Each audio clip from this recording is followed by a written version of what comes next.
L'exception confirme la règle. Il faut toujours se méfier des exceptions.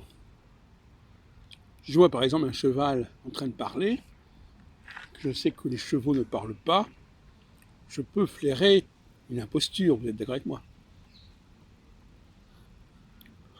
Tout ce qui est inhabituel est un problème. Alors on peut toujours dire que c'est extraordinaire, qu'il y a des conditions particulières qui ont fait que, mais néanmoins, on a le droit d'avoir des doutes. On pourrait par exemple imaginer que quelqu'un se fasse passer pour une femme, écrive des romans au nom d'une femme, sous le nom d'une femme, ce qui se produisait assez souvent au XIXe siècle. D'ailleurs. On a d'ailleurs signalé un certain nombre d'impostures.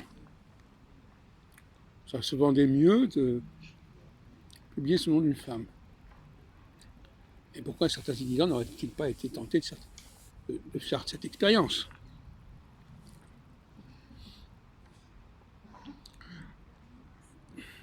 Je ne dis pas que chaque fois qu'une femme fait des choses qui ne sont pas propres à une femme et qui ne sont pas généralement pratiquées par des femmes, réalisées par des femmes, qu'il s'agit d'une imposture.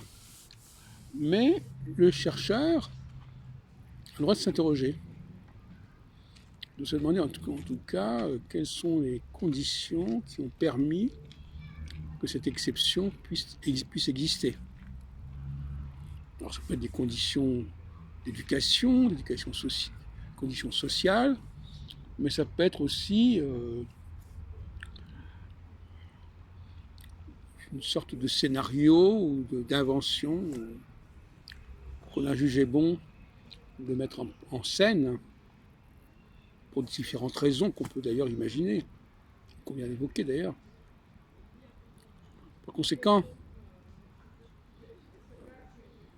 quelqu'un qui fait des choses qui ne sont pas habituelles à son groupe d'appartenance, c'est un souci. Alors, par exemple, je viens d'assister à un concert, là, nous sommes au Parc Floral. Il y avait quand même plusieurs centaines de personnes. Et je n'ai pas compté de noirs dans l'assistance, d'Africains. C'est quand même un problème. Qu'est-ce que ça signifie? Tout comme à la cinémathèque, quand il s'agit de voir des films anciens, on n'en trouve pas non plus, ni d'ailleurs d'arabes. Comme si l'héritage européen était off-limits, c'est-à-dire faisait partie de leur champ d'identification, de leur champ d'intégration. On ne considère pas connaître la musique classique ou le cinéma des années 30 à 80 comme si ça n'était pas un élément d'intégration. Alors imaginons que précisément il y ait une personne dans la salle qui soit noire. Donc là, il ne s'agit pas de créateur, il s'agit de consommateur. Il faudrait se poser la question, qu'est-ce qu'elle fait là? Pourquoi est-elle là? Puisque les gens de son groupe ne sont pas présents.